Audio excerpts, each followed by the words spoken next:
bienvenidos a esta primera sesión de un ciclo que ha organizado la Fundación bajo el título de Historia del Presente, en el que se van a tratar cuestiones que en estos momentos tienen actualidad e interés para todos, pero que tienen una trascendencia y un trasfondo que requiere un análisis en profundidad.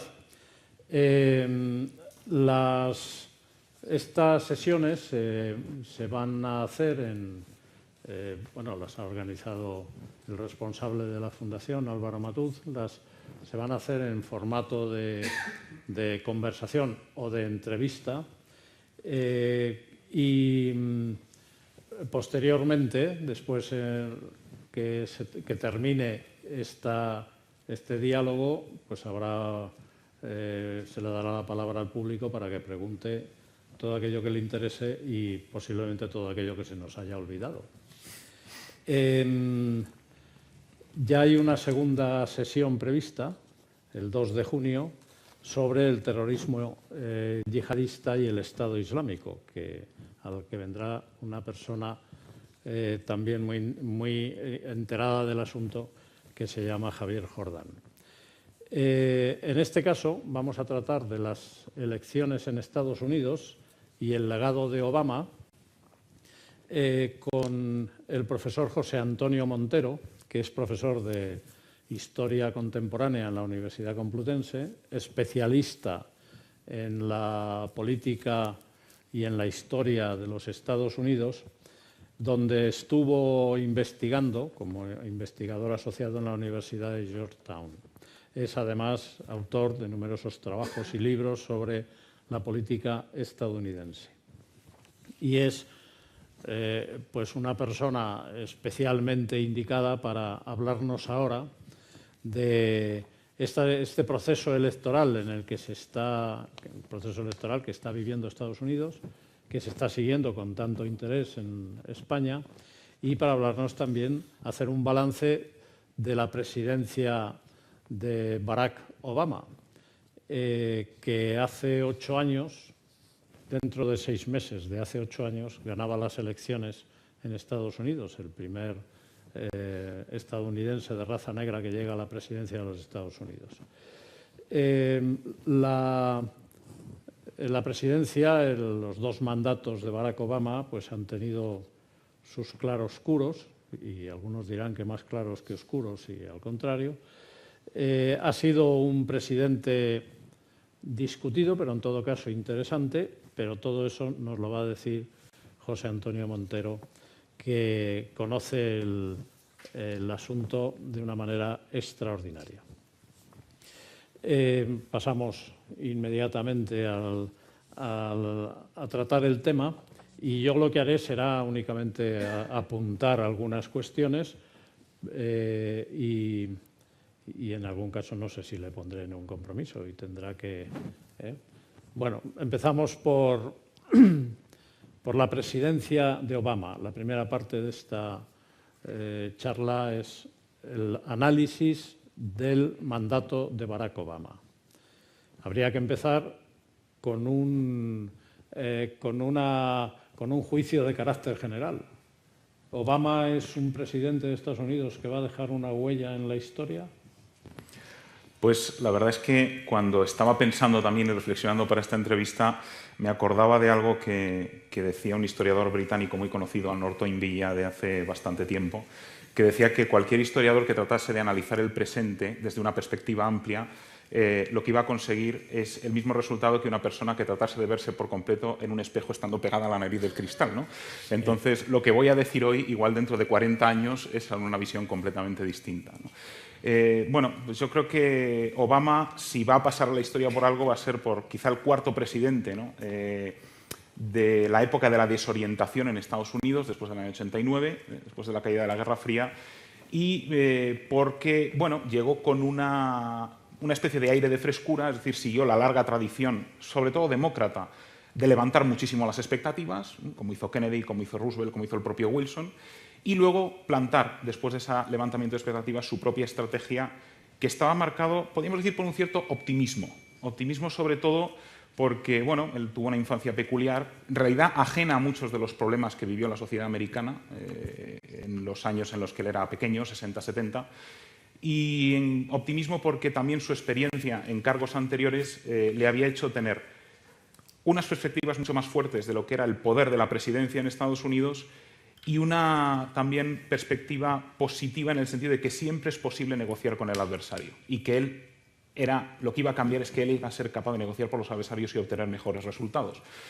Bueno, podemos ir repasando las políticas, pero los resultados han sido en cualquier caso mixtos porque no ha sido tan diferente el discurrir político con Obama de lo que ha sido con sus predecesores. Vayamos entonces a puntos concretos, a políticas concretas.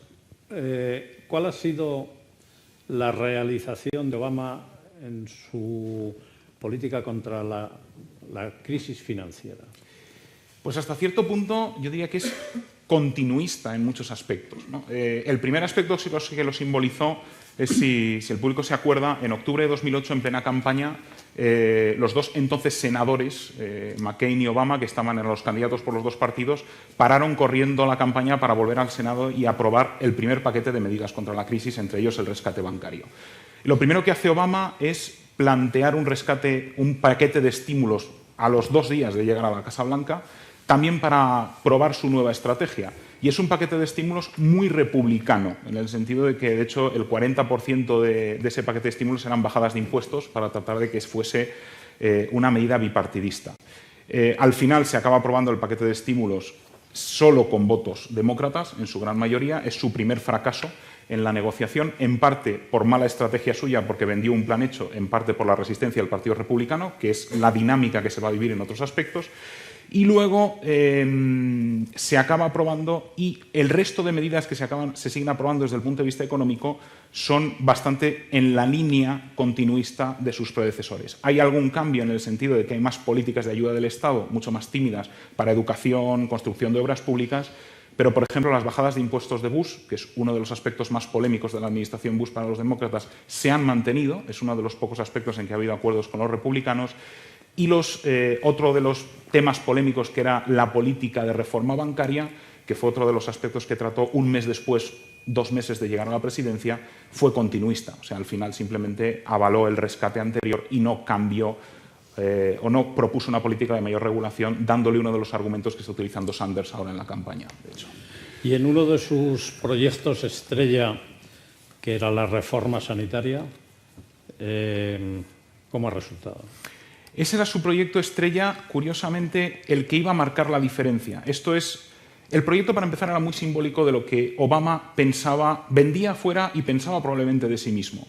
Porque históricamente parecía una medida siempre condenada al fracaso. Era la tercera vez que se intentaba un programa público de sanidad. Bueno, lo intentó Truman en el año 45, pero ya lo había intentado Clinton entre el 93 y el 95, cosechando un rotundísimo fracaso. Le dio mucha fama a Hillary Clinton, pero para Clinton presidente fue un fracaso. Él pensó que tendría la llave precisamente a través de la manera de plantear las negociaciones. Y en este caso no tenía un plan previsto. Él lo que buscaba era negociar, por un lado, con las empresas farmacéuticas y proveedoras de servicios sanitarios, y por otro lado, negociar con los republicanos. De hecho, por esas negociaciones renuncia a que el programa de salud sea un programa público, sino que sea un programa financiado por el Estado, pero que mediante la venta de seguros por parte de empresas privadas.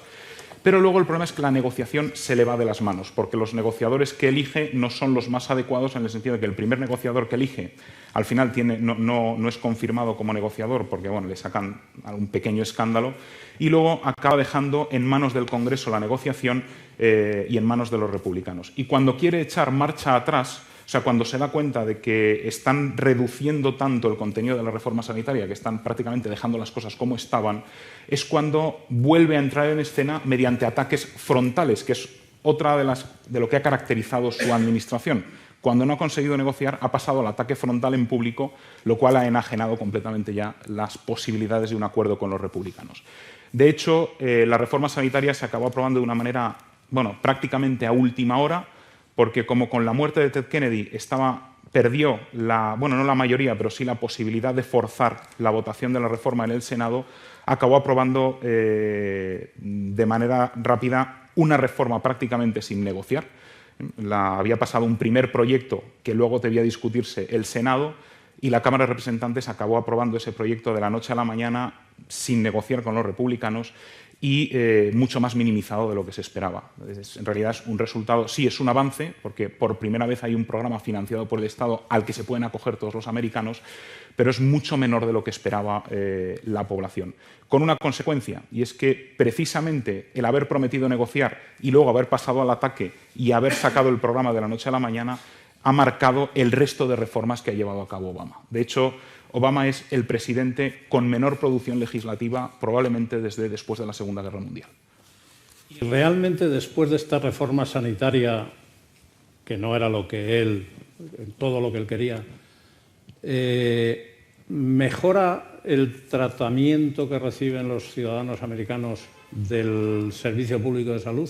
Claro, es que no hay servicio público de salud, ¿no? Por emplear una palabra que aquí todo el mundo puede conocer. O sea, el avance que se ha dado no es tanto en la mejora de la calidad de la sanidad, porque no mejora. De hecho, los programas públicos siguen teniendo muchos de los problemas que tenían los programas privados anteriores, que es que cubren solo unos determinados tratamientos, hay que pagar una parte importante de las consultas. Lo que ha variado es que sí que es verdad que todos los trabajadores o todos los ciudadanos tienen, aunque sea malo, algún programa de salud.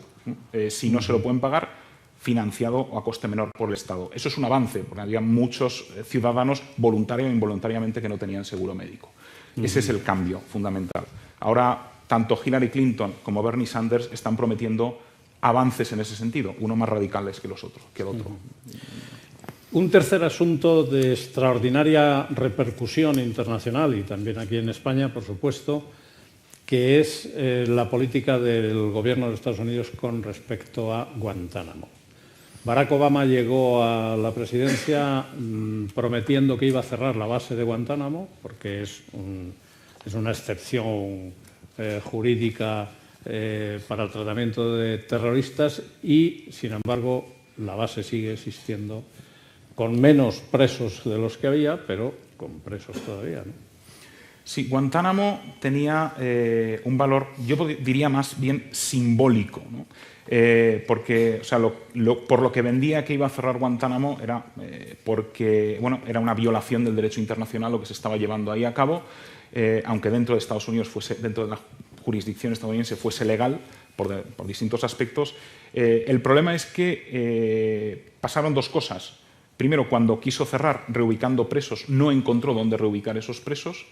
Es verdad que ha reducido el número, pero no ha podido cerrar. Y en segundo lugar, que es verdaderamente el tema, ya no que no haya cerrado Guantánamo, el segundo lugar es que ha seguido, digamos, él mismo sobrepasando los límites del derecho internacional en otros aspectos y en otras de sus acciones. Es decir, digamos, lo que acusaba a la administración anterior lo ha reproducido él, si no en los mismos aspectos, como podían ser las torturas o determinadas detenciones consideradas ilegales, sí ha ocurrido en otras medidas como los drones, estamos hablando, o los asesinatos selectivos en el extranjero, que entrarían dentro del mismo paquete de medidas. Pero bueno, ha sido un fracaso sobre todo de opinión pública en ese sentido. Quizá convendría, pasamos a política exterior, pero ya que has citado los asesinatos selectivos, profundiza un poco en ese tema. Es que esto puede ser técnicamente largo, con lo cual, si me extiendo un poco, lo hice y cortamos, ¿no? Estados Unidos se mueve siempre jurídicamente siguiendo dos criterios, dentro y fuera del país. O sea, para la filosofía política norteamericana, los derechos individuales solo rigen en territorio norteamericano y esto es tradicionalmente, no es una novedad, y no existe esa defensa de los derechos fuera. Eso es lo que permite que Guantánamo, que no es territorio norteamericano, se pueda procesar a gente o no procesarla y tenerla detenida, y eso es lo que permite los asesinatos selectivos, ¿no? Porque hay una manera de legalizar esos asesinatos por medio de una determinada comisión del Congreso y se pueden ordenar y tienen lugar, y de alguna manera yo creo que son el mayor fracaso de imagen de Obama, porque él vendió probablemente en la primera campaña, o dio a entender, porque es muy cuidadoso con el lenguaje, o sea, nunca dijo que iba a acabar con las intervenciones unilaterales en territorio soberano de otro país, pero dio a entender que iba a acabar con las prácticas ilegales de su sucesor. El problema es que se vio afrontado a lo que se vieron afrontados sus predecesores. es a la tentación de poder acabar con grandes enemigos como Osama Bin Laden, saltándote la legalidad internacional, es decir, interviniendo mediante una acción militar en otro país, en una acción que es legal desde el punto de vista norteamericano, pero claramente desde el punto de vista del derecho internacional es ilegal. Y de hecho, de los aspectos que él creía menos polémicos, porque él declaró ilegales, digamos, las torturas y los centros de detención especiales, que ya había cerrado Bush, lo que pasa que no había habido un cambio de política oficial, pero en cambio siguió utilizando aquellos aspectos dudosos que creía que eran menos polémicos de cara a la opinión pública. Claro, muy pocos le cuestionaron el asesinato de Osama Bin Laden y están cuestionando el uso de drones. De hecho, creo que las cifras son como unas 450 misiones con drones frente a solo 50 de su predecesor, con lo cual es una diferencia significativa. Pero bueno, digamos que no ha sido un cambio de perspectiva, pero el problema del derecho internacional sigue tan vigente con Obama como con Bush. Bueno, has hecho un esfuerzo de síntesis que ha sido magnífico y además se te ha entendido todo perfectamente. Si luego alguien quiere ampliación, pues estará en su derecho de pedirla. Seguimos con política exterior.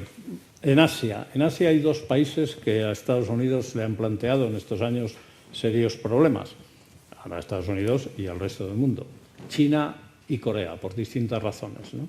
China es el país que compite económicamente con Estados Unidos y Corea es el país que quita el sueño al presidente Obama y al resto del mundo, ¿no? Sí. Pues aquí voy a irme un poco más a lo general y luego llego a los dos casos.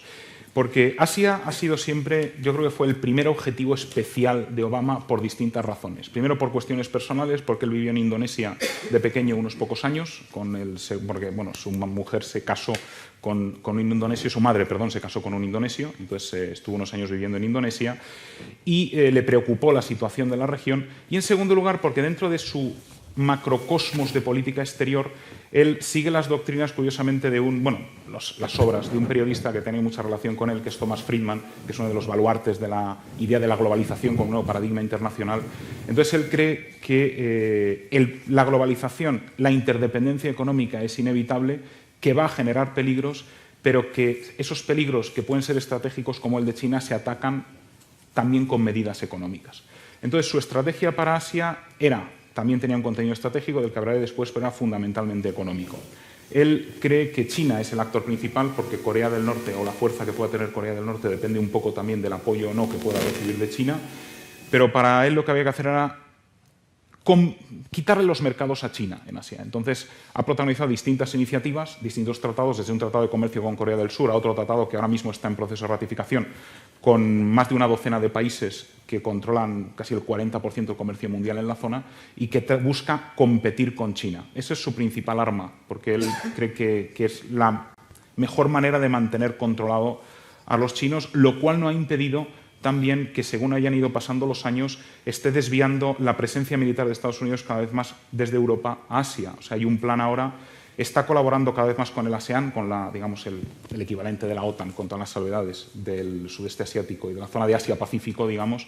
Y el proyecto que tiene es que a partir de dentro de unos años el 60% de la flota de guerra norteamericana estará en el Pacífico y en Asia. Lo que pasa que pero aún así ha seguido una política fundamentalmente de corte económico que no ha impedido uno de los peligros principales, y es que los dos principales aliados que tiene en la zona, que son Corea del Sur y Japón, no se están fiando del despliegue militar norteamericano y están haciendo todo lo posible por reforzarse militarmente ellos mismos. De hecho, Japón le ha planteado muchísimos desafíos a Obama de que le dejen, digamos, superar los límites al desarrollo militar que tienen. Con lo cual, bueno, es una estrategia que veremos a ver dónde va, pero la opinión que hay desde fuera es que no ha producido muchos cambios en lo de paralizar la amenaza china. Bien, pasamos a Oriente Medio. En Oriente Medio hay muchos temas y tenemos... se me ha ido el... no sé si se oye ahora. Irán, Afganistán, Irak, Afganistán e Irán, por el orden que prefieras. Hombre, es mucho tema, pero Una frase sobre cada uno de ellos, ¿no? Sí, bueno, a ver si se logra, ¿no? Claro, los tres formaban parte de las promesas iniciales de Obama, ¿no? Irak y Afganistán, porque decía que había prometido retirar la presencia norteamericana y dejar que siguieran su curso los países, incluso si ello suponía un cierto repunte de la anarquía en esos países. Y luego el tema de Irán, que había prometido cambiar al menos el tono de las relaciones con Irán. En ambos casos ha cumplido sus promesas a medias, digamos. En el sentido de que en Irak ha habido una retirada de efectivos programada en distintas, 2009, 2011, y ha habido una retirada prácticamente total, aunque en el último año están volviendo a mandarse asesores para tratar de contener el problema del Estado Islámico, que también está afectando a Irak, y pues ahí ahora mismo se calculan unos 3.500 efectivos militares norteamericanos todavía en Irak que han vuelto. O sea, se han ido, pero al ver el problema que se está generando, están empezando a volver gota a gota y de manera muy polémica. Algo parecido ha ocurrido con Afganistán, donde se prometió una retirada que no ha tenido lugar, de 100.000, creo que ahora hay como 9.000, 7.000 y pico soldados norteamericanos, poco más de una fuerza de 14.000, que es una fuerza internacional, pero Afganistán sigue siendo un problema internacional, con lo cual sí que ha prometido la retirada, han vuelto muchos de los soldados a casa, pero no se ha solucionado el problema. Y con Irán prometió acabar con la amenaza nuclear de Irán mediante la negociación, y lo que ha obtenido como uno de sus, de hecho, lo que llaman doctrina Obama en política exterior, toma como modelo el acuerdo de Irán, que es desde una posición supuestamente de fuerza, dar por inevitable lo que es inevitable y tratar de negociar en el marco que deja la situación real. Entonces, al final se convenció que Irán fuese una potencia nuclear era inevitable y que lo que había que buscar era una promesa por parte de Irán de que no iba a utilizar esa fuerza nuclear con fines ofensivos. Entonces, en lugar de desnuclearizar Irán, ha permitido una nuclearización de Irán a cambio de inspecciones y a cambio de una retirada paulatina de las sanciones contra Irán, que ha sido muy polémica porque Irán sigue teniendo arsenal nuclear y es, según muchos, muy poco fiable el sistema de inspecciones que se ha hecho contra Irán. Con lo cual, se han cumplido superficialmente las promesas, pero los problemas no se han solucionado como se prometió.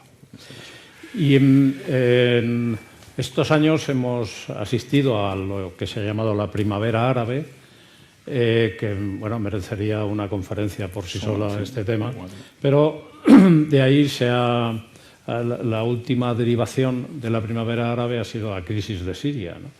Que en contra de lo que se esperaba, pues ha acabado en ese drama que estamos viviendo y que tiene repercusión en Europa, ¿no? Con todo el problema de los refugiados, ¿no? ¿Cuál ha sido el papel ahí de Estados Unidos? Pues el papel de Estados Unidos ha sido, digamos, de desorientación en muchos aspectos. Probablemente no se podía hacer otra cosa, ¿no? Pero claro, Estados Unidos, como en muchas otras políticas, frente a la primavera árabe, la ha afrontado de una manera clásica. Es un desafío entre el apoyo a un objetivo, que es la expansión de la democracia en países árabes, Oriente Medio, etcétera, y por otro lado el cansancio ante intervenciones en el extranjero. Es decir, hay que matizar mucho hasta dónde nos implicamos, porque si eso va a suponer una implicación militar a posteriori o otra costosa implicación militar, entonces es mejor. Eso no lo va a aguantar la sociedad americana. Entonces, eso ha hecho que han tenido una actitud errática el gobierno norteamericano a todos los niveles. De hecho, con Egipto comenzó apoyando, o parecía, por lo menos, no mastrándose en contra de Mubarak, y entonces llegó Mursi, ha tenido una situación bastante indefinida respecto a Egipto y bastante hostilidad ha generado en Egipto la actitud inicial de Estados Unidos, que de hecho, al final hizo un embargo de armas que ha levantado recientemente precisamente para ver si Egipto logra luchar contra el ISIS también. En el caso de Libia optó por la opción contraria, que es la de promover una fuerza internacional con poca implicación americana, pero la resolución que permite la intervención en Libia y acabar con Gaddafi está patrocinada por Estados Unidos. Y al final es un fracaso porque después de las elecciones de 2012 en Libia esa supuesta democratización ha dado lugar a un Estado fallido. Entonces, Siria, que es el tercer Estado, ha sido una política cambiante. Desde relativamente pronto, en 2011, Obama comenzó a pedir la retirada de al-Assad, luego se pasa entre 2011 y 2013 sin saber qué hacer, sin saber si acompañar esa petición de retirada con algún tipo de ayuda a los rebeldes, porque ya le están llegando informaciones que entre esos rebeldes hay elementos radicales islámicos, y con un agravante, y es que había prometido que el límite de intervención en Siria sería si el gobierno sirio utilizaba contra los rebeldes armas químicas, cosa que empezó a hacer de manera masiva en 2012. En 2013 decide intervenir y ahí se mete Rusia, y es cuando Rusia consigue convencer a Al-Assad de que entregue su arsenal químico a Naciones Unidas, y además es cuando ya estalla el problema del ISIS dentro de los rebeldes en Siria. Con lo cual, al final, lo que ha acabado haciendo Obama es mandar unos 4.000, más o menos 4.000 y pico soldados, no sé, a una serie de asesores, no recuerdo ahora la cifra, igual me estoy equivocando, pero bueno, una presencia relativamente significativa para instruir a aquellos sirios, que de hecho son fuerzas gubernamentales, que están combatiendo al Estado Islámico. Eso ha permitido además la entrada de Rusia para hacer lo mismo, pero con un agravante, es que Rusia, aparte de instruir a las fuerzas sirias para luchar contra el Estado Islámico, ha estado apoyando a Al-Assad contra los rebeldes, con lo cual ha creado, o sea, digamos, el resultado de Siria, no sé si podría haber sido de otra manera, pero digamos es simbólico de la desorientación respecto a cómo afrontar este problema de la política exterior norteamericana, que sigue la línea de hace muchos años, que es la de responder a los problemas sin una línea definida, tal cual van surgiendo, ¿no? Y eso explica, bueno, pues los aparentes bandazos que hay en más de una ocasión. Hemos llegado a Europa y a Rusia. ¿Putin se ha tomado en serio a Obama? Bueno, yo creo que le lanzó un órdago en un momento dado, básicamente. No sé si lo ha tomado en serio, pero sí le midió las fuerzas, ¿no? Curiosamente, la relación de Obama con Putin es muy parecida a la que tuvo Bush, ¿no? De un cierto acercamiento a Rusia ha pasado a una hostilidad total, ¿no? Bueno, es verdad que estaba de presidente Medvedev durante la primera parte del gobierno de Obama, aunque Putin estaba ahí en la sombra, ¿no? Pero hubo un cierto acercamiento. De hecho, se firmaron acuerdos de desarme, el SALT III, de reducción de arsenal nuclear por ambas partes con Rusia, pero el cambio de actitud llegó precisamente cuando Putin se preocupó por dos cosas. La primera es por la cuestión de Libia, porque la resolución internacional que permite intervenir en Libia se hace porque Obama ha negociado con Medvedev la abstención en el Consejo de Naciones Unidas.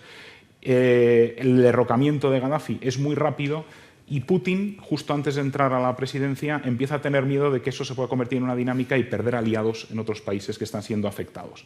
Eso se junta al problema de Ucrania, a la propia revolución que lleva a la intervención de Rusia, y Rusia plantea la propia intervención en Ucrania como un órdago a Estados Unidos. ¿Hasta qué punto estás dispuesto a llegar en apoyo a tus aliados europeos para contener la posible influencia de Europa sobre determinados países clave, como pueden ser Ucrania o como pueden ser los estados bálticos, que son más interesantes? Es un órdago que le salió muy bien a Putin porque Obama más allá de algunas declaraciones y de aumentar un poquito la presencia militar en algún país de Europa del Este, ha retrocedido, ¿no? en ese aspecto. Con lo cual, no sé si se tomó en serio a Obama, probablemente ahora se lo tome menos en serio, después de esta experiencia.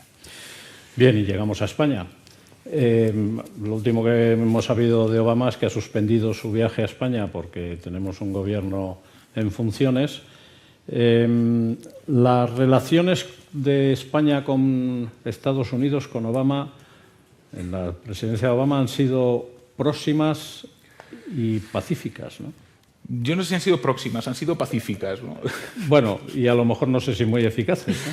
Sí, o sea, yo creo que, bueno, hasta cierto punto se han normalizado, aunque de facto yo creo que no ha cambiado mucho con la situación anterior, pero se ha normalizado desde el punto de vista que España, yo creo desde la perspectiva estadounidense, es un peón más de la estrategia europea o de la situación en Europa. Teniendo en cuenta que Obama ha tratado de reducir los compromisos con Europa, eso significa que España, que para él no es uno de los países protagonistas, ha tenido todavía menos valor del que podía tener antes y, por lo tanto, no ha sido un interlocutor más allá de lo que puede haber sido la Unión Europea en general o otros países mucho más clásicos, Francia, Alemania, Gran Bretaña, que son sus aliados tradicionales y que de hecho son los con los que ha llevado la mayor parte de empresas, ¿no?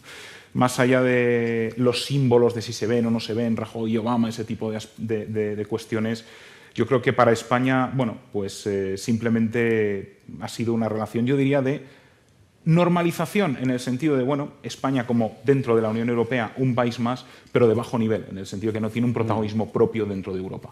Sí. En política exterior tenemos que tratar rápidamente, y a la velocidad que llevamos, de América Latina y en especial de Cuba. El último acuerdo, ni último ni sería el primero, de Estados Unidos con Cuba, pues se tiene la impresión de que Estados Unidos es el que ha puesto la mayor parte del interés y de aportaciones en ese acuerdo, ¿no? Y que Cuba se ha quedado ahí a la espera. ¿Realmente ese es un acuerdo que era necesario? ¿Lo necesitaba Estados Unidos? Cuba, desde luego, pero Estados Unidos necesitaba un acuerdo tal como se ha hecho. Un acercamiento, vamos, porque todavía el acuerdo... Yo creo que no. O sea, yo tengo una interpretación un poco personalista, en el sentido de una interpretación muy de Obama de estos acuerdos, ¿no? Obama, en 2013, más o menos, se da cuenta que su legado en política exterior pues, va a ser, pues no sé si ciertamente continuista, pero no va a ser el que promete. Y él tiene la idea de que tiene que dejar un legado en política exterior, ¿no? Que es cuando se inventa este tema de la doctrina Obama. Entonces relanza las negociaciones con Irán y comienza a poner en el punto de mira a Cuba. Simplemente lo que busca es cambiar el tono de las relaciones con esos dos países, con Irán y luego con Cuba, que bueno, es lo mismo que ha hecho luego con Latinoamérica, mencionaré alguna cosa, pero con la idea de cambiando el tono quizá cambiará la actitud de esos países en el futuro. Es decir, abro una nueva era de mejores relaciones que traerá cambios más allá de mi propia administración. Y esos cambios es cediendo a Estados Unidos en este caso. Porque lo que sí que ha llevado, la política que ha llevado con Latinoamérica y un poco con Irán, pero con Latinoamérica, es la actitud agresiva de crítica a determinados regímenes en Latinoamérica de Bush no ha servido de nada. Sobre todo porque esos regímenes caerán en el futuro por sí solos. De hecho, se ha olvidado de Venezuela, se ha olvidado más o menos de Argentina, se ha olvidado, digamos, ha tenido una actitud, una relación mucho menos de dejar que esos países evolucionen. Y él piensa en Cuba, comentamos antes, él se fiaba de los datos de una encuesta que supuestamente hicieron distintos periódicos con autorización dentro de Cuba entre los ciudadanos, que decían el año pasado que los ciudadanos cubanos no querían cambio político, pero sí miraban a Estados Unidos con envidia en cuanto a, citaban cuestiones como supermercados, coches, productos de consumo, etc. Mejorar las relaciones con Cuba quizá nos permita tener más intensidad económica, que nos imiten, y eso puede producir cambios en el futuro. Lo que no produce cambios son las sanciones. Entonces vamos a reconstituir las relaciones, que en realidad es una cesión por parte de Estados Unidos, porque Cuba no ha prometido nada, en realidad. Y bueno, es una apuesta de futuro y es su única apuesta para marcar un legado distinto en política exterior. Y con los países problemáticos de América Latina, Venezuela, Bolivia, Argentina, pues ¿ha habido una retirada de Obama? Yo diría que ha habido una retirada, por lo menos una retirada de la acción primera. Ha dejado de haber críticas y lo que ha habido es que evolucionen. O sea, con Venezuela la estrategia de Obama era Venezuela va a caer, el régimen bolivariano va a acabar cayendo por sí mismo sin que Estados Unidos haga nada, y una vez que caiga ya veremos a ver qué hace Estados Unidos. Y bueno, pues parece que sigue esa dinámica, pero Obama simboliza un poco la estrategia seguida hacia Bolivia, hacia Perú, hacia México incluso en otro contexto distinto, o hacia Argentina, ¿no? Es una especie de desentendimiento. De hecho, se dice, incluso muchos latinos dicen en Estados Unidos, que Latinoamérica ha sido la gran olvidada de la política exterior de Obama, ¿no? Porque bueno, ha pasado de ser una especie de puerta de atrás a la que no se ha prestado mucha atención, más allá del caso de Cuba. Bien, concluimos con esto el análisis del mandato de Obama y pasamos al proceso electoral, a las elecciones que en estos momentos se están celebrando ya en Estados Unidos, ¿no? Bueno, como saben, Obama cesa como presidente de los Estados Unidos, cumple su segundo mandato, no puede ser reelegido una tercera vez, y hay ahora, se están celebrando las elecciones primarias en Estados Unidos, las convenciones de los partidos, y de los dos principales, el Partido Demócrata y el Partido Republicano, y hay dos candidatos que parece que se destacan, Hillary Clinton en el Partido Demócrata y Donald Trump en el Partido Republicano, pero todavía hay mucho que hablar, ¿no? Todavía quedan muchas convenciones y puede ocurrir que haya otras alternativas de éxito en cada uno de esos partidos. Podríamos empezar con una breve explicación de las peculiaridades del sistema electoral americano, que no es como el que conocemos en España. Aquí en España votamos directamente a los diputados de donde sale el presidente del gobierno, cuando sale, y en Estados Unidos no pasa así, ¿no? Es que Estados Unidos es un país cuyo sistema electoral tiene muchas disfuncionalidades porque es muy histórico, ¿no? Entonces se sigue celebrando con un procedimiento que se estableció hace más de 200 años, ¿no? Entonces, al final es un sistema en el que, como he dicho, la mayor democracia del país elige a su presidente de forma indirecta, porque lo que establece la Constitución es que cada Estado nombra un número determinado de electores que son los que eligen al presidente y ni siquiera dice cómo hay que nombrar a esos electores. Entonces, lo que ha establecido cada Estado es que se nombren por votación popular, pero lo que eligen cada noviembre los estadounidenses son una serie de personas que son a su vez las que eligen al presidente, ¿no? Por un sistema que es peculiar, pero bueno, si alguien luego tiene preguntas puede preguntar más sistemáticamente. Pero es que además eso se ha llevado al campo también de la elección de los delegados que eligen a su vez a los candidatos de cada partido a la presidencia. Con altibajos, desde comienzos del siglo XX se vienen celebrando este sistema de primarias en el que los partidos ponen una serie de regulaciones muy genéricas, pero en el que cómo se celebran depende de cada uno de los estados. Y sobre todo desde después de los años 50, cuando se convierten en verdaderamente relevantes las primarias. Quizá dejen de serlo en algún caso este año. Esto es una de las cosas que se pueden, de lo que se puede tratar de predecir de futuro, pero con mucha precaución. Pero, entonces, cada estado establece un sistema distinto de primarias. Hay dos generales, que son esto que vimos de los caucus, que no dejan de ser una especie de asambleas públicas donde los simpatizantes de cada partido, es decir, los votantes registrados de cada partido, eligen más o menos por votación a mano alzada o incluso por aclamación a qué candidato apoyan. Y luego está el sistema de primarias, que es una votación con urna, en el que hay pues, tres tipos que son, es demasiado técnico, las abiertas, las cerradas y las semicerradas, pero lo que hay que tener en cuenta es que en Estados Unidos para votar hay que registrarse en una oficina pública y cada persona se registra como republicano, demócrata o independiente. Entonces, eso determina a quién votas en las primarias. En los estados donde hay primarias cerradas, solo se puede votar a la primaria de aquel partido en el que está registrado y los independientes no votan. En los estados con primarias abiertas, cualquier votante puede votar en la primaria que quiera, independientemente de qué partido esté registrado, y en las semicerradas, los republicanos votan en la primaria republicana, los registrados como demócratas en la demócrata, y los independientes son los que deciden a quién votar. Este sistema tan complicado se complica todavía más teniendo en cuenta que el número de delegados que asigna cada partido a cada estado es distinto en función de la población, pero también en función de los resultados electorales previos y cambia en cada 4 años. Y además también teniendo en cuenta que en el Partido Demócrata hay un número de delegados nada despreciable que elige el partido directamente y que en una situación de que no haya un candidato que destaque, esos delegados son los que pueden acabar decidiendo quién es el candidato a la presidencia. Es un sistema bastante complicado, ¿no? Pero... Sí.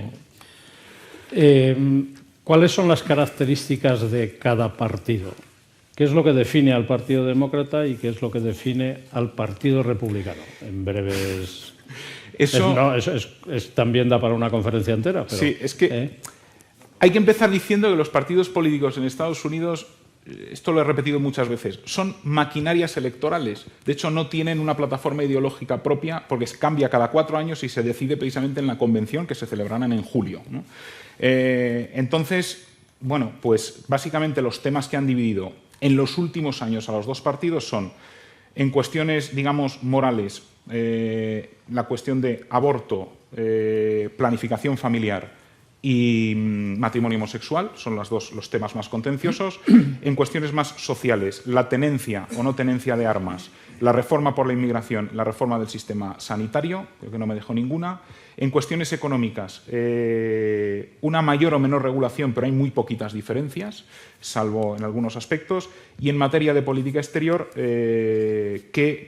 bueno, pues hay pocas diferencias, pero son más agresivos, por lo menos en lenguaje, los republicanos que los demócratas, aunque luego acaban votando muchas veces lo mismo en algunos aspectos, ¿no? Estos son los temas así genéricos. Esto era lo que diferenciaba a los dos partidos. El problema es que han aparecido dos candidatos nuevos, uno en cada partido, que además tienen, no sé si posibilidades de ganar los dos, pero que están obteniendo muy buenos resultados y no pertenecen a esa línea general de ninguno de los dos partidos. Donald Trump en el republicano y Bernie Sanders en el demócrata, que son el resultado de un fenómeno que se produce, no sé si es paralelo, pero se produce también en Europa y en Estados Unidos, pero que tiene un resultado político distinto.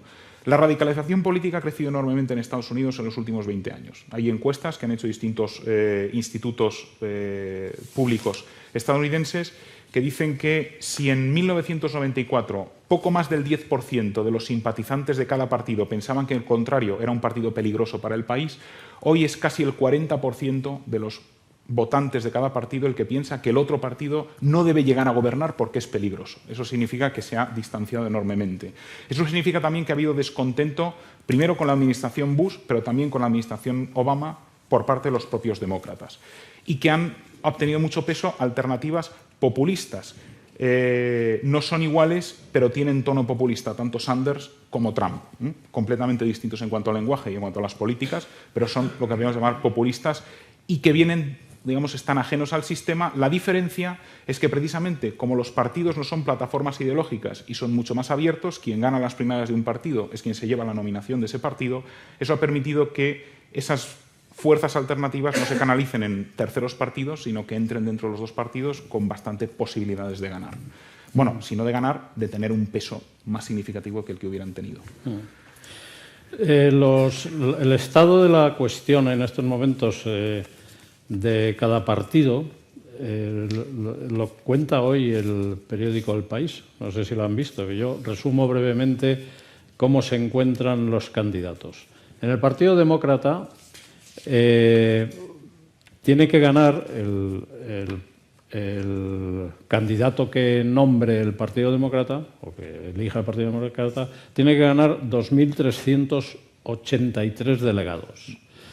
Hillary Clinton lleva 1.748, es decir, que le quedan como 600 y pico. Y Bernie Sanders, que es el segundo candidato, 1.058. Es decir, que tiene 700 menos que Clinton. Aquí parece que Clinton tiene las de ganar, ¿no? Sí. Y Sanders es un candidato muy mayor, 75 años, y muy caracterizado como socialista, ¿no? Él incluso, bueno, ahora no lo dice, pero él presumía de ser socialista, ¿no? Es que estuvo afiliado al Partido Socialista, o sea, no puede...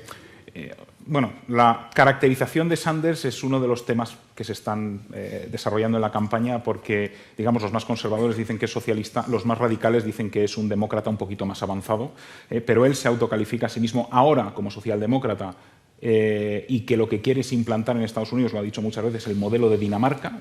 No sé por qué Dinamarca y no Suecia o cualquier otro país, pero ha dicho Dinamarca. Pero lo cierto es que Sanders tiene una larga carrera de lo que consideramos radicalismo político en Estados Unidos.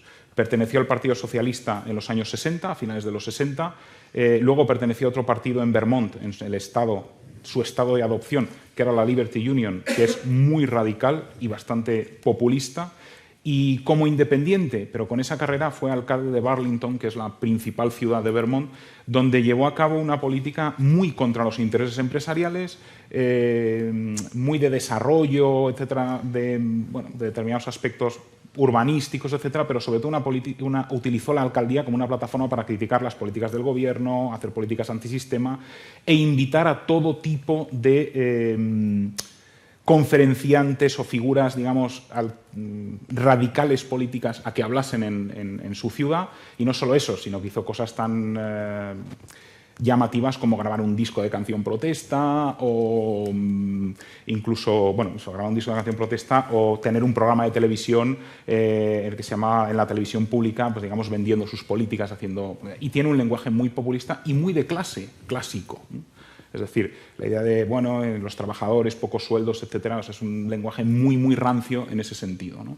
Entonces, bueno, viene de donde viene y solo es demócrata oficialmente desde 2015, aunque se haya aliado tangencialmente con los demócratas en otras ocasiones, ¿no?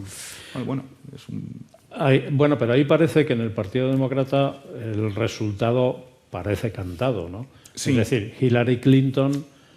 Tiene que haber un terremoto para que no sea designada, ¿no? Él está jugando con que de esas cifras totales suman delegados electos y superdelegados. Él está jugando con que ahora mismo la cifra de delegados electos es 1.280 contra 1.030 y quedan Nueva York, que tiene casi 100 delegados, y California, que tienen 100 y pico. Nueva York lo normal es que lo gane Clinton, lo normal, pero están jugándose una campaña muy dura por hacerse con los votos de Nueva York, y California. Entonces, lo que quiere es reducir esa diferencia, y aunque Clinton gane en superdelegados, Sanders quedar o casi igual o tratar de superarla. Es muy difícil, pero tratar de superarla en delegados electos. Y claro, que te superen en delegados electos, como hizo Obama, y que los superdelegados luego voten al candidato que ha perdido en delegados electos, bueno, pues se podría tachar de antidemocrático, según el lenguaje, ¿no? Entonces no sabemos qué pasará. Eso es lo que pasó en 2008. Ahí ganó Obama por poco, más distancia de la que puede quedar con Sanders en delegados electos, y tenía muchos más superdelegados Clinton. Lo que pasa es que Clinton dijo, bueno, ha ganado en delegados electos, voy a ceder mis superdelegados a Obama, y así se hizo candidato. Esa es la estrategia de Sanders, que probablemente no le salga, pero es en lo que está jugando, porque la diferencia es que son de los superdelegados, hay 712, 469 apoyan a Clinton y 31 a Sanders, que son los que nombra el partido oficialmente. Con lo cual, bueno, ahí es donde está la polémica.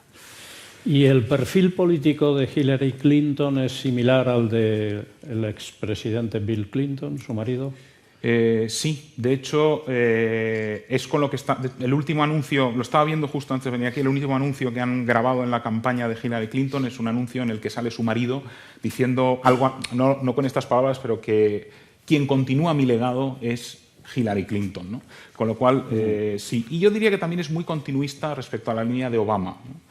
Porque si se mira el programa electoral de Hillary Clinton es en temas de inmigración mantener la reforma un poco más y pasarla a que fuera una ley y no una orden ejecutiva, que es lo que es ahora, conseguir avanzar más en la reforma sanitaria, en política exterior seguir la misma línea y tratar de apoyar el multilateralismo, la lucha contra el terrorismo. Es decir, parece una continuidad del legado de Obama, que también a su vez tiene determinados puntos de continuidad con el de Bill Clinton, pero ella misma se está presentando como la sucesora de las políticas de Bill Clinton. En el Partido Republicano la batalla está más reñida. Para ganar la nominación en el Partido Republicano se necesitan 1.237 delegados. Donald Trump tiene 738. En segundo lugar se encuentra Ted Cruz con 463 y ya en un tercer lugar John Kasich con 143. Bueno, Ted Cruz ha tenido un resultado muy favorable en la última convención y se está acercando a Trump. Trump es un candidato muy discutido en España, no sé si tanto en Estados Unidos, y es un hombre de unos perfiles muy singulares, ¿no? Todo indica que puede ganar la nominación, pero bueno, Ted Cruz le está plantando batalla de una manera bastante seria y hay pronósticos que dicen que en los estados que todavía faltan, pues Ted Cruz puede alcanzarle y superarle, ¿no? Sí, eso es Yo creo que por lo que se está viendo, el Partido Republicano va a hacer todo lo posible porque Trump no sea el candidato, incluso aunque gane el número de delegados. Es verdad que la última tendencia es que Cruz va ganando. De hecho, el recuento oficial ya que ha sumado Wisconsin hoy, aunque fue hace 2 días, le ha llegado a 517 delegados los que tiene Cruz, ya son un poco 517, más. Frente a 743, es las cifras de hoy, pero bueno, todavía pueden bailar un poco. Pero la idea del Partido Republicano ahora mismo, de Cruz por una parte, pero del Partido Republicano, es que aunque gane Trump no tenga mayoría absoluta de delegados. Es decir, que los delegados que ya están electos, los de Rubio, que son 171, los de Kasich, que lleva 143, los de Rubio están sin dueño, los de Kasich pues quedarán libres, que pasen a apoyar a otro candidato y que con los de Cruz por lo menos sumen más que los que tiene Trump, aunque Trump sea el candidato con más número de delegados. Eso permitiría bueno, pues que aunque Trump haya ganado en número de votos, no sea el candidato, porque las reglas de la Convención Republicana así lo permiten. De hecho, la semana pasada el presidente del Comité Nacional Republicano dijo que si se llega a una convención sin que haya un candidato con esos 2.237 delegados que hacen falta, es posible que salga un tercer candidato que ni siquiera se haya presentado a las primarias, porque surja entre ellos. La pregunta que aquí queda es, o que a mí siempre me he hecho, es por qué no apoyan a Ted Cruz ya, es decir, por qué no se unen todos los demás a favor de Ted Cruz. Pero aquí el problema es que Ted Cruz tampoco está muy bien visto por el establishment republicano, sobre todo porque en su corta carrera como senador ha tenido muy malas relaciones con muchos senadores republicanos y con las autoridades de su partido, que ese es un gran problema. Con lo cual, bueno, Trump puede ganar, aunque parece ser que la diferencia efectivamente se va a reducir, según lo que dicen las encuestas, en delegados, pero lo que va a ocurrir es que si no obtiene 1.237, que está lejos todavía y que es probable que no los obtenga, probablemente no sea el candidato aunque gane. Eso es una predicción que estoy haciendo en ese sentido, pero es bastante factible dados los indicios que se están viendo. Hay una diferencia de edad entre los dos candidatos extraordinaria. Tremendamente, ¿no? Notable. Sí. Trump ha cumplido o va a cumplir 73 años, ¿no? Y Ted Cruz tiene como 43, 44 años. Es de 1970, ¿no? O sea, Cruz 46. Sí, o sea, que es muy joven. Bueno, claro, es que a Trump le puede, si llega a ser presidente, le va a pillar con 80 años si hiciera un segundo mandato, ¿no? Como Trump es un hombre muy polémico y es el favorito de la prensa española, ¿no? Para criticar. Bueno, pero claro, un hombre que dice que hay que levantar una frontera, una valla con México y cosas así. Bueno, a lo mejor así conseguía que no pasara la droga, ¿no? Porque, claro, Estados Unidos está invadido de droga fabricada en México, ¿no? Pero bueno, ese es otro tema. Claro, alguien que dice que quiere levantar una frontera, un muro entre dos naciones, pues no puede dejar de sorprender, ¿no? Pero ¿cómo definirías el perfil político de Donald Trump, aparte de sus excentricidades? Es que es indefinible. Es indefinible, o sea, más allá de calificarle de populista, porque claramente lo que aboga es por buscar un voto de clase generalmente media, baja, irritado. El resto es muy difícil de predecir, porque sigue la línea habitual del Partido Republicano, pero radicalizándose en todos los aspectos. No solo anular la reforma contra la inmigración, sino abrir un muro. No solo ser más agresivo en política exterior, sino romper todos los pactos de libre comercio que tiene el país. Y así sucesivamente, ¿no? El problema es que Trump ha cambiado políticamente a lo largo de su vida de postura en muchísimas ocasiones, con lo cual claramente es un lenguaje que está utilizando porque cree que de esa manera va a ganar votos, con lo cual es impredecible hasta en ese sentido. Por ejemplo, en otro tema, que es el tema del aborto, ahora mismo es un firme opositor del aborto. De hecho, habló de penalizar el aborto jurídicamente. Pero eso no es lo que pensaba hace 10 años, ni 15, con lo cual ese es Donald Trump, es que es impredecible. Ahora mismo se ha creado una figura a sí mismo, aprovechando que ha sido siempre muy mediático porque tenía un programa de televisión, porque aparecía en la prensa del corazón todos los días, y ha creado un lenguaje. Lo que pueda ser Trump de presidente es una incógnita, y calificarle, más allá de que ahora se presenta como un republicano radical y populista, mucho más radical que el Tea Party, pues más allá de eso es difícil calificarle. Yo no me atrevería. Bueno, nos queda una última cuestión. Vamos terminando y luego tendrán ustedes la palabra para preguntar al profesor. Nos queda el efecto que las elecciones americanas pueden causar en Europa, ¿no? En España. ¿En qué se puede ver afectada España por las elecciones de Estados Unidos? Y, en segundo lugar, ¿qué resultado le conviene a España? Esa última parte de la pregunta es tremendamente comprometida. Bueno, para luego. Vamos primero con la primera. Bueno, es una opinión en todo caso, ¿no? Lo que le cabe esperar a España es la alternativa entre la incertidumbre y la continuidad, podríamos decir. Porque, España, en cualquier caso, no va a tener una relación peculiar o especial con Estados Unidos, gane quien gane, sino que va a ser de nuevo un capítulo más de las relaciones con Europa. Relaciones con Europa que quieren cambiar de manera diferente Trump y Sanders, pero en cualquier caso, Trump quiere una retirada prácticamente completa de Europa, es decir, no sé si acabar con la OTAN, pero que la OTAN deje de ser lo que lleva siendo desde después de la Segunda Guerra Mundial o comienzos de los 50. Y Sanders, pues no sabemos, pero también quiere reconstituir las relaciones con Europa y no sabemos eso qué puede suponer, no lo ha definido de manera tan clara. Eso, desde luego, puede ser peligroso o sensible para Europa y para España, ¿no?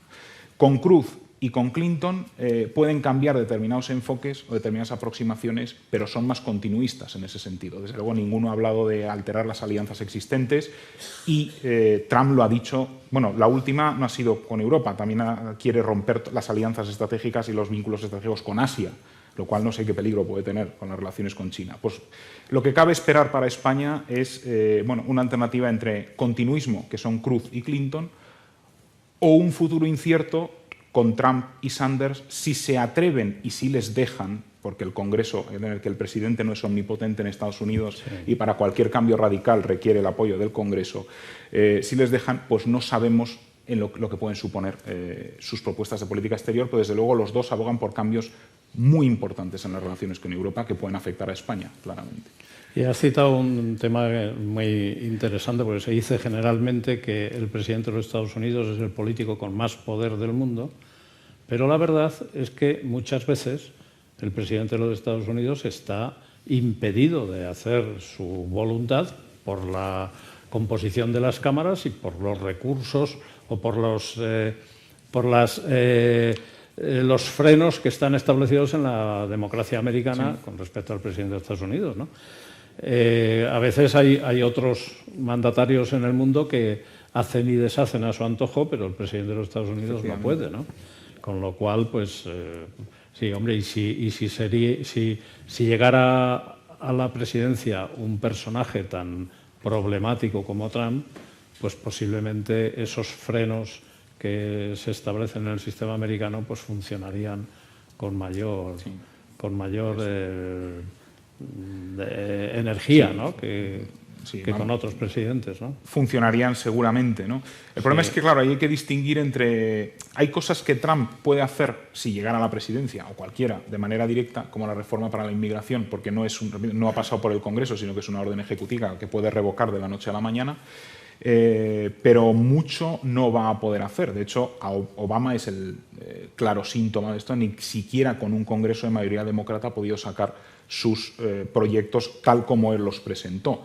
Y no solo eso, es que además si no está el Congreso, está el Tribunal Supremo, que siempre lo ha sido, pero se está convirtiendo últimamente en un árbitro cada vez más importante de las principales reformas, porque prácticamente todos los cambios que se quieren hacer, si se aprueban en el Congreso, acaban, si son importantes, en el Tribunal Supremo. Y, de hecho, a veces se anulan y a veces no, con lo cual no solo es el contrapeso del Congreso, sino también del Poder Judicial, con lo cual eso nos permite también una cierta esperanza en caso de radicalización. Sí. La pregunta sobre el resultado que le conviene a España, yo creo que la ha respondido, ¿no? Por un lado Clinton, por otro lado Cruz, son candidatos más previsibles, más moderados y con los cuales se puede tener una relación más fluida, pero no solo desde España, desde Europa. Desde Europa. ¿No? Bien, bueno, con esto terminamos este recorrido tan rápido y al que ha respondido el profesor Montero con rapidez y eficacia, y parece que ha sido casi como un examen, pero que lo ha pasado brillantemente, ¿no? Así que este es el momento para que ustedes pregunten si tienen alguna curiosidad. Allí al fondo. Hola, buenas tardes. Darle la enhorabuena por la presentación, por las respuestas, y quería hacerle dos preguntas, profesor Montero. La primera es, desde su punto de vista, ¿qué ha sucedido con Marco Rubio, que era la gran esperanza del Partido Republicano para plantarle cara a Donald Trump en el proceso preelectoral? Y la segunda, en relación con la exposición que ha hecho al comienzo de la presencia de Estados Unidos en el mundo árabe, ¿qué implicaciones tiene la autosuficiencia energética en Estados Unidos para la retirada del país de esta zona geográfica? Gracias. Gracias. Son dos preguntas muy importantes, aunque complicadas. La de Rubio, es muy difícil hacer un análisis ahora de por qué ha fracasado, que ha fracasado rotundamente, pero yo creo que pese a la novedad y al aura de juventud que tenía, se le ha visto como un candidato demasiado clásico del Partido Republicano. Tan clásico que cuando la primera alarma contra Trump que se da, que es Mitt Romney, que sale a hacer unas declaraciones, le dice hay que apoyar a Rubio. Yo creo que eso es lo que le mató porque la semana siguiente estaba fuera de las primarias. Entonces yo creo que lo que ha vendido es una visión de republicano demasiado clásico, aunque luego en posturas es muy cercano a Cruz en muchas cosas, menos en la inmigración y poco más. Y yo creo que eso es lo que básicamente le ha catapultado a la derrota, aunque probablemente el análisis deba ser más complejo. No tengo términos, ¿no? Respecto a lo de la suficiencia energética, de momento no lo sabemos, pero lo cierto es que hay o parece haber una menor preocupación de Estados Unidos por algunos temas ahora mismo o por el futuro de Oriente Próximo, que le preocupa menos precisamente por eso, porque ha conseguido la suficiencia energética. Con lo cual no sabemos qué implicaciones puede tener. Yo creo que ahora mismo, hombre, han hecho o se están haciendo muchas declaraciones, tanto Obama como Cruz, al menos, y Clinton, han hecho muchas declaraciones, por ejemplo, de que van a seguir apoyando a Israel, de que van a seguir con la política en Oriente Medio, pero es verdad que los hechos han empezado a ir por otro lado. Con Trump no sabemos lo que puede pasar tampoco, y con Sanders tampoco, a pesar de que Sanders es el candidato judío en este caso y se autodefine como tal. Y además se autodefine, es decir, que está orgulloso de ser judío y hace gala de su identidad, ¿no? Pero es muy difícil de predecir, pero desde luego, desde el punto de vista del peso estratégico, es un cambio que, bueno, también está siendo bastante cuestionado desde el punto de vista ecológico en Estados Unidos. Pero bueno, de momento es un cambio que estratégicamente le da una baza que no tenía y que desde luego está acompañado de una menor actividad real en la zona que antes. Pero yo no me atrevo a hacer predicciones más allá de esto. ¿Más preguntas? Sí, aquí, por favor. Bueno, gracias por la conferencia y tengo dos preguntas sobre Trump. La primera es, antes hablábamos del papel de los medios de comunicación, y entonces yo me pregunto que hasta qué punto los medios de comunicación son responsables de que este señor haya tenido tanto apoyo, ¿no? Porque yo creo que si no se lo hubiese seguido tanto, si no se le hubiese dado tanta baza, al final creo que tienden a caer estos personajes por lo populistas que son. Y luego la segunda pregunta es que ¿qué hace que esta persona que ha tenido al final, no sé, 8 millones de votos o más o menos, ¿no? ¿Qué hace que, porque aparte de que sea populista, es que algo, no sé, de razón no sé, pero algo tiene que haber para que tanta gente, porque no es 1 millón o, ¿no? Que son al final 8 millones de votos, ¿qué hay que haga que tanta gente vote a esta persona? Y gracias. Sobre la responsabilidad de los medios. Sí, aunque en el caso norteamericano es bastante inevitable, porque Trump tenía un pie en la NBC, no sé si en la Fox también, pero es decir, él controlaba o tenía un acceso mucho más fácil a los medios que otros. Además, ya era una personalidad pública famosa por sus desaires de todo tipo, no políticos, pero en otros aspectos. Con lo cual, es responsable, pero de momento le está saliendo bien, porque tiene muchos votos. Y bueno, también es que el problema, y eso es inevitable, es que se está haciendo el rebote contrario, es que quienes se oponen a Trump también le dan mucho papel mediático para tratar de demostrar que este señor no está en sus cabales. Y bueno, pues yo no sé hasta qué punto eso cambia o no la opinión, pero bueno, yo creo que lo que es inevitable.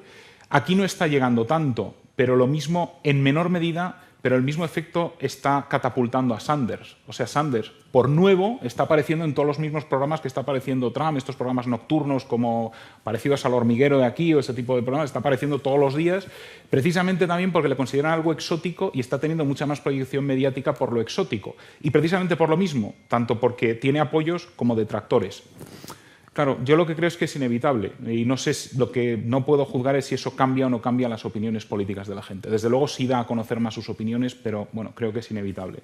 Lo de por qué le votan, tenía las cifras aquí, no me acuerdo, no sé si son 8 millones, pero hay que tener en cuenta que son 8 millones de más o menos unos 100 millones de personas que suelen votar en las elecciones, ahora mismo.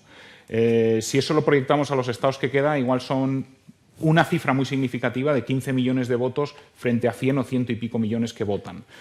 Es una cifra significativa, pero hay que relativizarla. Es decir, el éxito numérico hasta ahora hay que ponerlo en contexto. Y también que las encuestas dicen que si Trump es candidato, cualquier otro candidato gana, sea Sanders o sea Clinton, gana contra él. Con lo cual, bueno, eso lo dice. ¿Por qué está ocurriendo? Pues yo creo porque hay mucha irritación política en Estados Unidos y mucho cansancio en general. O sea, hay una parte importante de la sociedad que se siente fundamentalmente por cuestiones económicas o por otras, yo creo que es por análisis económico, se siente que no se han respetado sus intereses o no les han resuelto sus problemas, que probablemente no son más graves que hace 8 años, o sea que es una sensación muy subjetiva, pero se ha jugado mucho en ambas capas del espectro, y esto lo han hecho el Partido Republicano y el Partido Demócrata, con la movilización popular y la irritación. De hecho, así surgió el Tea Party, y entre otras cosas para combatir a Obama, y los demócratas han hecho lo mismo con otros movimientos, y de aquellos lodos vienen estos barros, ¿no? En este sentido. Entonces, han aumentado la irritación, y esa irritación ha generado que la gente se considere más desesperada probablemente de lo que está, y voten a la primera solución que se les presente, que les prometa un cambio, y eso es Trump. Diciendo y reiterando que son 8 millones de votos, que son muchos, pero son 8 millones en una población de 320, de los cuales votan efectivamente, o sea, número de votos emitidos son 110, 115 millones, 120, 100, alrededor de 100, 100 y pico.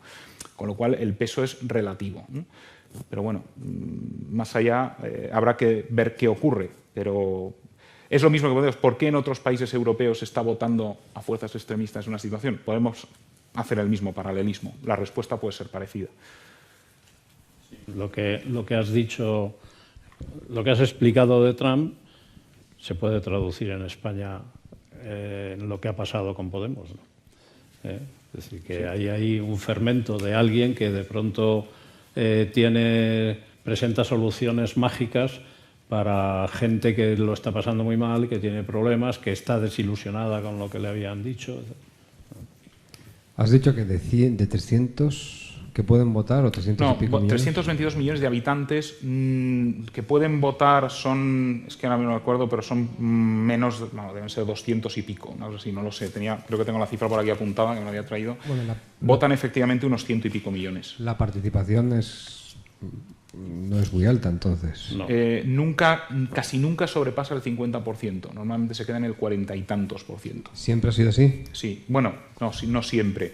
Pero los últimos 40 años, 50, ha subido un poco en las últimas elecciones. Desde el 2008 ha subido, no me sé las cifras, pero digamos que durante todo el periodo de la Guerra Fría ha tendido a ser así. En los años 30 fue bastante más, con Roosevelt y después de la crisis económica, subió, pero luego ha ido bajando, de hecho, progresivamente, pero siempre ha sido bastante baja, para estándares europeos, por ejemplo.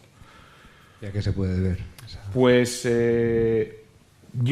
yo creo que se debe a desmovilización política, en gran medida, más que a oposición. Hay que tener en cuenta que en Estados Unidos, he dicho, para votar hay que registrarse. Es fácil registrarse, pero es un trámite administrativo que mucha gente no se molesta en hacer, por las razones que sean. Y eso, de hecho, hay muchas campañas que hacen los partidos y también movimientos sociales diversos para inscribir votantes, pero hay una serie de votantes que no les interesa inscribirse.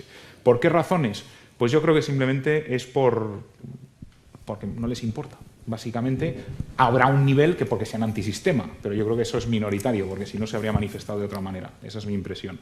Y bueno, simplemente es que hay gente que es indiferente, y también hay que tener en cuenta otros factores que no sé hasta qué punto incidirán. La movilidad de la población, porque claro, registrar significa que te tienes que registrar en cada estado en que vives cada vez que te cambias de estado. Teniendo en cuenta que la movilidad es muy grande en la población norteamericana, hay mucha gente que simplemente es que ni siquiera se registra cuando cambia de estado. Con lo cual ahí hay un movimiento importante de población que no vota pues, simplemente por no tomarse el trámite administrativo de irse a la oficina correspondiente a registrarse, que bueno, pues es así. Pero la explicación que hay es esa. Aunque es verdad que creo que se ha superado hace poco el 50%, pero eso nunca se supera más 51-52% de censo. ¿Me permites un segundo? Sí. La abstención en España preocupa muchísimo. Somos una democracia joven y a pesar de que aquí a veces se llega al 70% de participación, pues todavía se piensa que debe ser mayor la participación, cosa que técnicamente es casi imposible, ¿no? Sin embargo, en Estados Unidos no preocupa tanto la abstención. El profesor Jiménez de Parga, catedrático de político que fue presidente del Tribunal Constitucional, decía que explicaba este fenómeno diciendo que en el americano medio hay una sensación o hay una voluntad de delegar el voto en el vecino, ¿no? Es decir, no le preocupa, ¿no? Él sabe quiénes son los que van a votar por aquí y tal, y no le preocupa, y a veces no vota pues porque ya vota a quien me gusta a mí, ¿no? Bueno, eso es una explicación un poco, digamos, de vida cotidiana, pero bueno, él lo decía y él era un experto en derecho político, ¿no? Y la verdad es que a él no le daba ninguna importancia a una participación tan baja en Estados Unidos, ¿no? La consideraba suficiente, ¿no? Sí, buenas tardes. Quería primero felicitar al profesor Montero por la brillante exposición y también al periodista Sinova por cómo ha llevado la exposición. La pregunta hace referencia al Tratado de Libre Comercio que tiene Estados Unidos con los países de Asia y del Pacífico, que da la impresión que es un poco para controlar a China. Pero si eso, en el escenario de una continuidad, si eso va profundizando las relaciones que hay entre Estados Unidos y estos países, ¿puede suponer un impacto importante para la economía europea y concretamente para la española? Ahí ya sí que esas cifras se me escapan. Lo primero es que el tratado creo que no está ratificado. Es decir, hay varias naciones que no lo han ratificado, con lo cual no es efectivo todavía. ¿Hasta qué punto puede? Pues no lo sé, es probable. Ahora mismo sí que no tengo en la cabeza, no me he dado las cifras de cómo son los porcentajes del comercio exterior con Europa y con Asia. También se está negociando el tratado con Europa, que en cualquier caso, no va a estar concluido seguramente para la final de la presidencia de Obama y a ver qué hace su sucesor. Si es Clinton lo continuará, si es Cruz probablemente no lo sé, pero probablemente no. Pero claro, si en el escenario, desde luego, de que no haya tratado de libre comercio con Europa y lo haya con Asia, teniendo en cuenta que además Asia es un lugar estratégico, más estratégico que Europa, pues eso puede acabar afectando a la economía europea. Lo que no puedo decir es porcentajes ni nada porque carezco de los datos para hacerlo. Entonces no me atrevo a hacer una... Sí, en marco general yo diría que sí, pero sobre todo teniendo en cuenta las tendencias últimamente, pero no sé hasta qué punto, ¿no? En cualquier caso. Siempre se dice que, el comercio sigue la estrategia, no siempre ha sido así, pero bueno, si eso es así, probablemente sí que se intensificarán las relaciones con Asia, a costa de otros escenarios. Muy bien. ¿Hay alguna pregunta más? Sí. Buenas tardes y muchas gracias tanto a don Justino como al profesor Montero. Preguntarle, refiriéndome al título del diálogo, ¿podríamos calificar el legado de Obama como el de la decepción tanto para sus votantes y el pueblo americano por ese inmovilismo en todos esos temas que hemos estado tratando, incluso para él mismo, ya digo? Y respecto a las elecciones, a título personal, ¿quién cree el nombre de la persona en ocupar la Casa Blanca en los próximos años? A ver, lo de decepción, yo creo que, desde luego, decepción hay. Y eso, es indudable, ¿no? Lo que no sé es, luego esa decepción se puede expresar en una oposición radical a Obama o simplemente una decepción que la gente, a muchos pueden pensar que le ha decepcionado, pero que ha sido un buen presidente, ¿no? Independientemente. Pero decepción, claramente, y una parte de lo que está ocurriendo en Estados Unidos tiene que ver con decepción con Obama, sobre todo en el Partido Demócrata, porque que una parte importante de la juventud del Partido Demócrata esté votando un lenguaje muy clásico, como es el de Sanders, pero completamente ajeno a la tradición del Partido Demócrata, por lo menos que no se empieza a oír en el Partido, no se oye en el Partido Demócrata desde los años 30 del siglo XX, ese tipo de lenguaje, es bastante significativo y algo tiene que tener que ver la decepción con Obama, ¿no? Con lo cual, dentro del mismo Partido Demócrata. ¿Sobre quién va a ganar? Yo voy a limitarme a decir lo que dicen las encuestas hoy, haciendo proyección de las distintas encuestas. Las primarias demócratas las gana Clinton, las primarias republicanas las gana Trump, según las encuestas. Entonces, en un duelo Trump-Clinton, gana Clinton. Eso es lo que dice. Y además, significativamente, por bastantes puntos. Es decir, incluso con el margen de error habría victoria de Hillary Clinton. No está tan claro, pero parece que está tan claro, si Trump, porque Clinton tiene más ganada la nominación demócrata, a pesar de todo lo que hemos dicho, que Trump la republicana. Si es Cruz el candidato, hasta hace poco Cruz estaba un poquito por encima en las encuestas que Clinton, ahora está por debajo.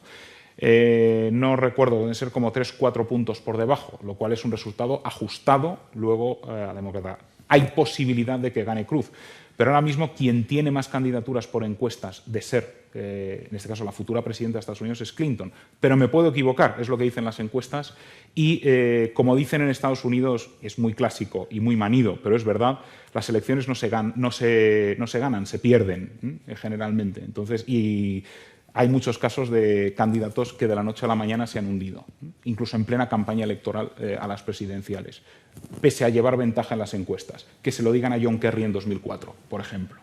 Con lo cual, por eso no hago predicciones, yo lo digo en las encuestas.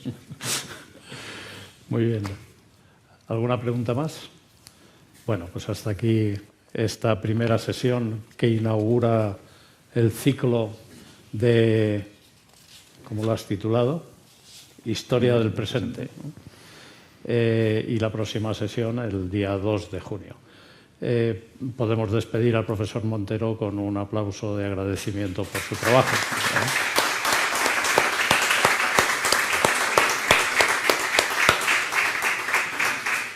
Y muchas gracias a ustedes también por su atención. Hasta la próxima.